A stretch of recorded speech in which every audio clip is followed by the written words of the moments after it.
You're thinking, hey, this guy, he's really sharp, right? No, no, no, just the blades are sharp. What I'm trying to say is, hey, let's talk for a second about replacing the blades on our rotary cutters, because the sharper the blade, the better it's gonna work, the safer it's gonna be for you. But I see in my classes all the time, folks coming in with less than appropriate setups on their rotary cutter. Let me show you the correct way to put your rotary cutter back together. Now, it doesn't matter which size I'm using. I will tell you I'm using an Olfa brand cutter because all of the hardware on the Olfas that I find that have the threadable screws on the back work the same. And so let's start by taking this apart. What we're gonna have on the back is we're gonna have a nut.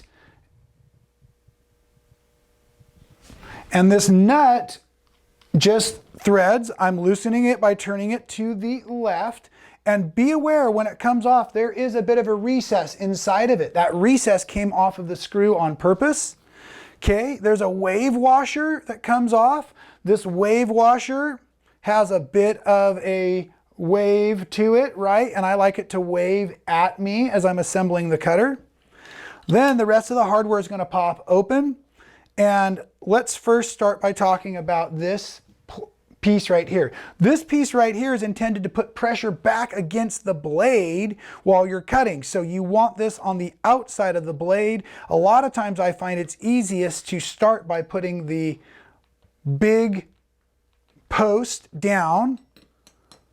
Then I put the blade on, and then I put my cutter down right on top of it, like this.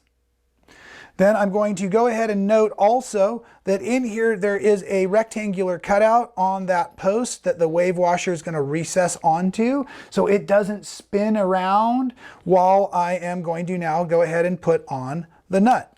I can also just close that to keep everything safe even while I'm holding it. And just to show you on the back side, my finger was here holding everything in position. Put that wave washer right back on. And now I'm going to take the nut as it is, and I'm going to make sure that the dish or the bowl side is going in on the post, and I'm going to begin to tighten it down. Now, believe it or not, you are not required to tighten this all the way down. This is intended for tension. So the tighter you make it, the harder it will be to roll this, right?